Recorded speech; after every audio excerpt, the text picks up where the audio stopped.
This episode is brought to you by JLL. Get an insider view into the world of commercial real estate with JLL's podcast, Trends and Insights, the Future of Commercial Real Estate. Whether you're curious about making cities more sustainable, the evolution of office space, or AI opportunities, this podcast will help keep you a step ahead. Tune in for candid conversations with business leaders about the biggest trends impacting how we live, work, and play. Subscribe to Trends and Insights now at jll.com/podcast.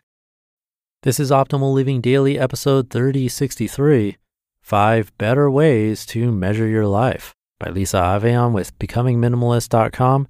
And I'm Justin Malik. And I'm going to jump right into today's post as we optimize your life.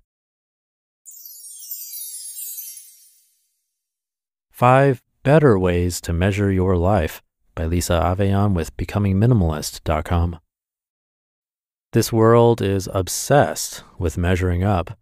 Research shows we're exposed to thousands of advertising messages every day, and hidden inside each of those ads is a mistruth. You don't measure up until you buy our product. Ad agencies are good, real good. They know how to sneak into our psyches and change the story we tell ourselves. Before long, our brains begin to believe their lie, that our lives can be measured by what we buy, wear, drive, and live in. And while their bottom line bursts at the seams, the consumer is broke, financially and otherwise. Measuring up is breaking us up. A New York Times article from 2008, written during the Great Recession, shows how powerful a slogan like "Live Richly" can be. It even contributed to the housing bubble that negatively impacted so many lives.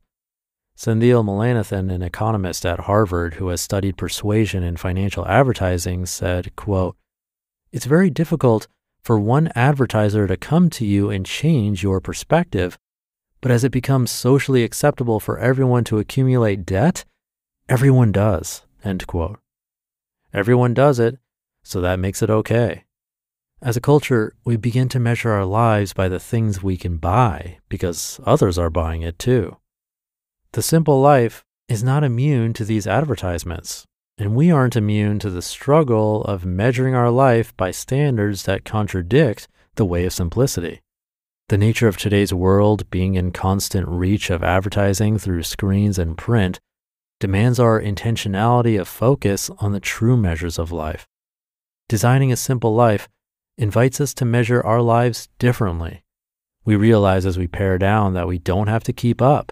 We don't have to buy, borrow, upgrade, or upsize to secure our place in the world. I need reminders often that my worth isn't found by the world's measuring stick. I get to define my own success and live a meaningful and abundant life. You do too. Try these new measurements for size and simplify. 5 better ways to measure your life. Number 1, gratitude. With a measure of gratitude, you gain the world. When you're grateful for what you already have, you don't need more. Gratitude is always enough. This perspective is a shield to the thousands of messages of not enough we hear every day. Gratitude turns what we have into enough. We don't need to have those shoes, that device, or that new car. Number 2, generosity. Malcolm Forbes once said, quote, "To measure the man, measure his heart," end quote. A great gift of simple living is the freedom to give.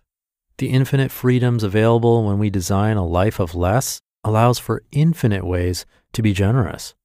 Whether it's with our time, money, talents, hospitality, donations, or airline miles, when the measuring stick of things ends, generosity keeps growing. Number 3, contentment. Advertisers bank on the public's perpetual discontent. In fact, they create much of our discontent through their stealth wordplay and product development. It's evident in the lines outside Apple stores days before the next iPhone is released, which has just enough new capabilities to make the previous model obsolete in the eyes of the consumer. Contentment is not the satisfaction of want. It's the pursuit of having enough, and it invites an unmistakable freedom into our lives. Number 4, availability. Bob Goff is known for his fun and whimsical personality. He famously put his personal cell phone number in the back of a New York Times best-selling book, and he expects and answers calls. He makes himself available. He also says he plans his calendar 9 months and 1 day in advance, no further, in case he is to become a grandfather. His purpose is to be available. Busyness is no way to measure a life. Busy is a thief. It's a phantom measure of worth and success, and it'll never get as much done as availability will. Remain available. Learn to say no and measure your life by the things you get to say yes to. And number 5, purpose. Ralph Waldo Emerson is quoted as once saying, "The purpose of life is not to be happy. It's to be useful, to be honorable, to be compassionate, to have it make some difference that you have lived and lived well." End quote. If we pay too close attention to how the world measures life, we'll never understand the difference that our life, our one life, can make. Simplicity of home, time, and character magnifies the very things we were designed for.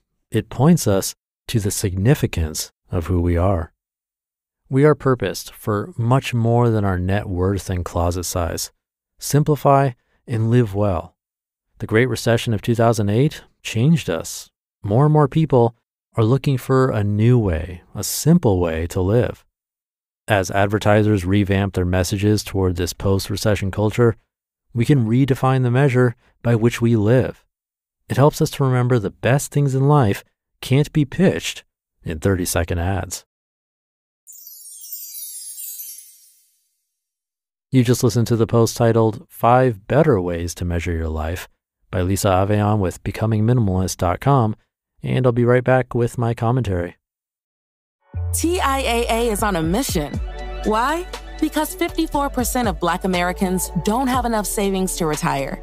So in collaboration with big-name artists like Wyclef Jean, TIAA released Paper Right, new music inspiring a new financial future.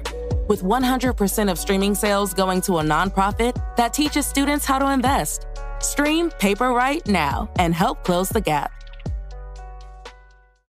Picture that thing you've always wanted to learn. Now picture learning it from the person who's literally the best at it in the world. That's what you get with Masterclass. Masterclass offers unlimited access to intimate one-on-one classes with over 180 world-class instructors. Plus, every new membership comes with a 30-day money-back guarantee, so there's no risk. There are over 200 classes to pick from, with new classes added every month, like John Kabat-Zinn's. He's a mindfulness expert who teaches you how to incorporate meditation into your everyday life. I've loved his class. He's been mentioned on this podcast before, and it's really helped me to hone my meditation skills, especially when I'm out and experience stressful situations and don't have the time or space to have a proper meditation session. Thanks to his class, I've been able to stay more composed no matter what's happening. And right now, our listeners will get an additional 15% off an annual membership at masterclass.com/old. Get 15% off right now at masterclass.com/OLD. masterclass.com/old. Thank you to Lisa, a guest writer on Joshua Becker's site. Ads are something we're all going to see, and nothing will change that. We do have ads on this podcast because that's the only way we can afford to host thousands and thousands of episodes online and pay the hosts of our podcast for their time and get help with editing, among other things. In my perspective, it's not the ads that are evil because it's in our power to choose what we do with that information and how much we let others dictate our lives, which is what I think Lisa was getting at. And Lisa has some great ideas for things to actually measure or think about: our gratitude, generosity, contentment, availability, and purpose. Even if we just consider one of these and think about it, or maybe write a short journal entry about it, it can completely change how our day is framed. And it could possibly affect what we choose to spend our money on. So definitely something to consider today. But I'll leave it there for now. Hope you're having a great start to your weekend, if you're listening in real time, of course. Thank you for being here, and an extra thank you if you've ever shared this show with someone. It really means a lot. Have a great rest of your day, and I'll see you over the weekend where your optimal life awaits.